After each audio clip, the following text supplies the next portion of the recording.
Hello, dear viewers. Today I'm going to be talking about the revolt by the Wagner Group against the Russian government and how NATO and NATO countries reacted to it. Let's begin. Hello, and welcome to Global Nationalism. I am a global nationalist and I support nationalism in my country, India, and in all countries around the globe. Today I'm going to be talking about NATO and how the organization and its member states, the US, the UK, and Europe, reacted to the conflict within Russia between the Wagner group and the Russian government. Let's get started.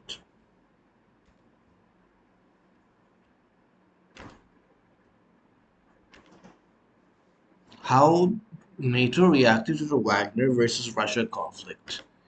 Jens Stoltenberg, the General Secretary of NATO, said that the Wagner mutiny shows the weakness of Putin and it is an evidence that the invasion of Ukraine was a mistake, but says it is an internal matter of Russia.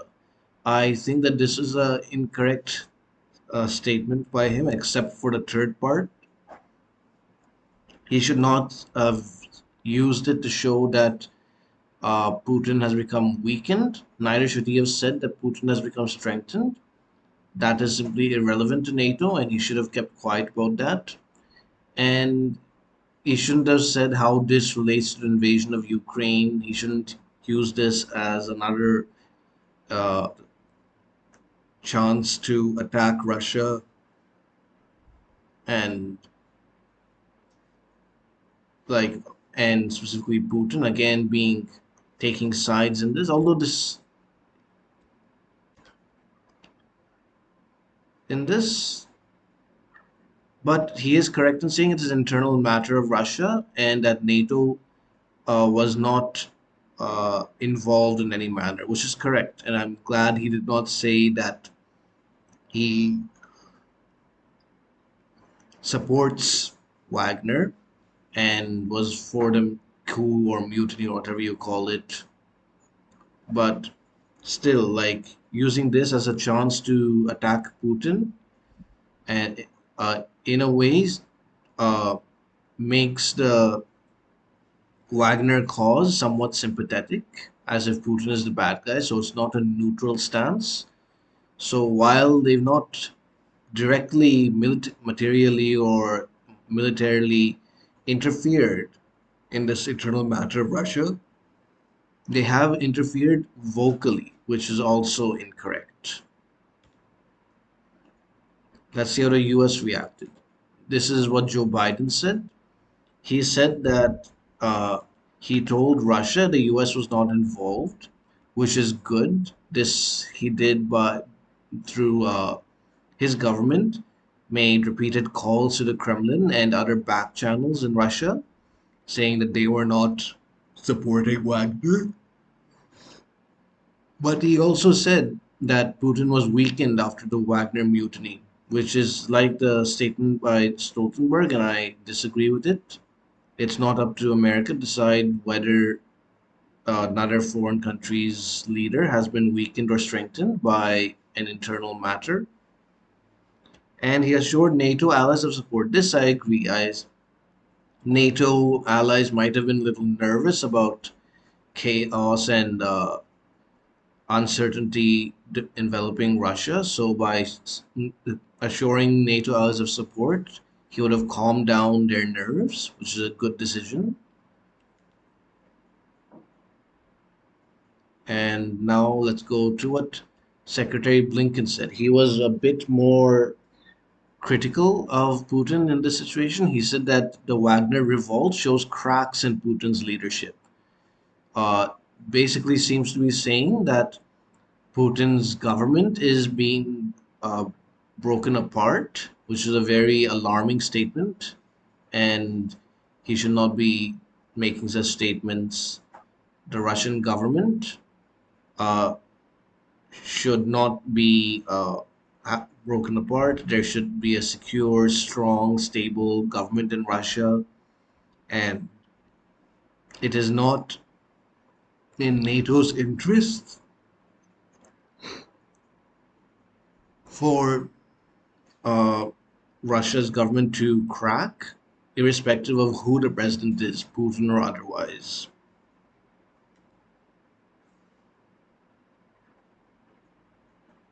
Rishi Sunak, the Prime Minister of the United Kingdom, what did he say? He called for peace and spoke to NATO allies Germany and France.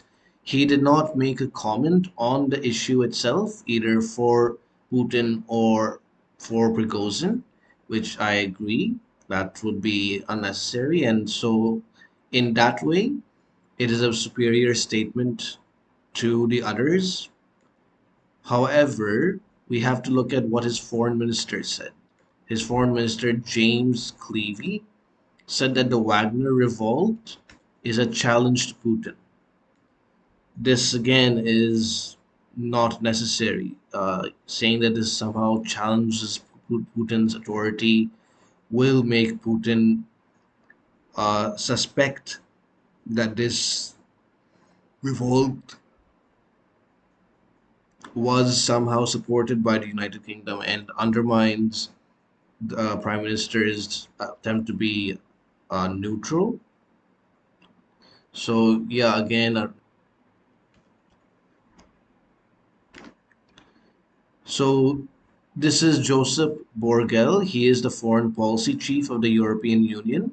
He called the Wagner Group a monster, which is a very aggressive statement to make about any foreign entity, whether a government or in this case a private military group.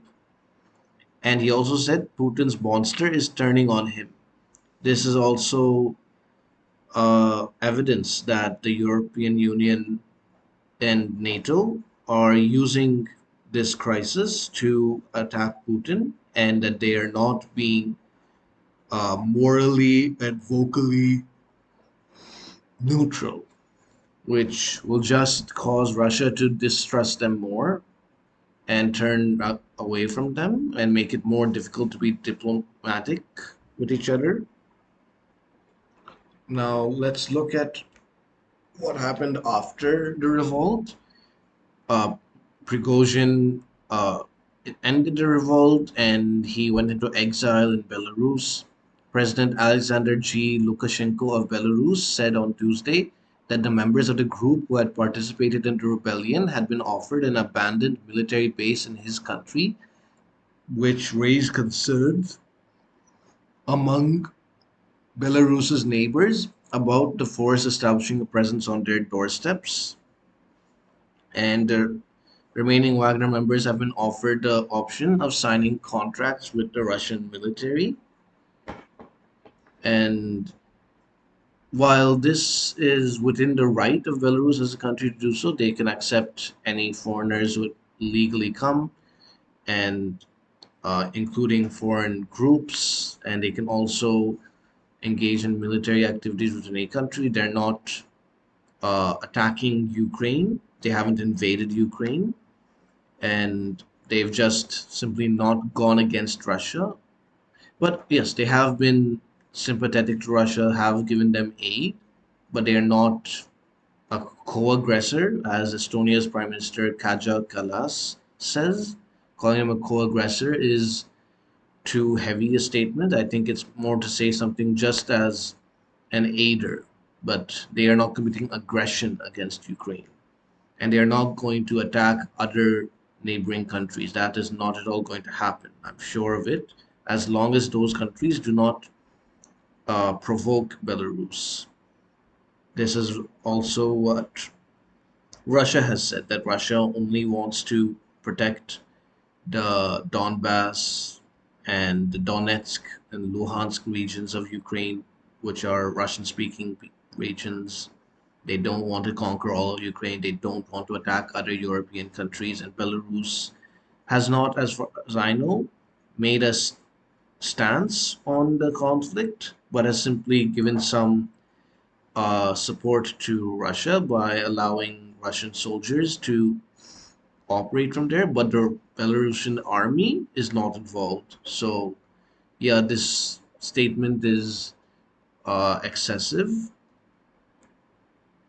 Presidents of Poland and Lithuania also made a surprise visit to Kiev and show support for Ukraine's bid to join NATO. This is not a good idea.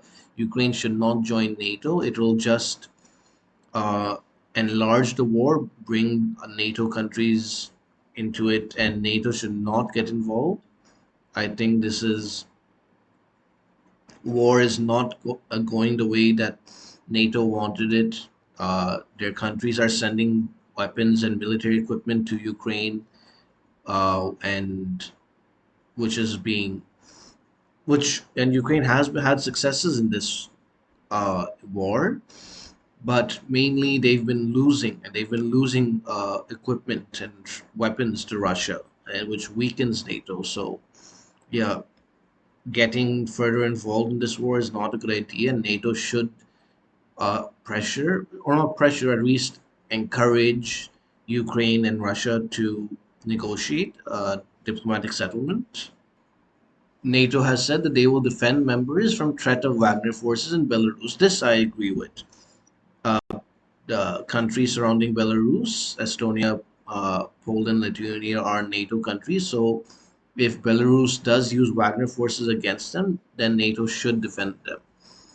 I would not think that this is ideal, but it is NATO's duty, and I'm glad that Stoltenberg has reaffirmed that. So, in case Belarus does feel that they have to enter the war, and that they will at least not attack any NATO countries.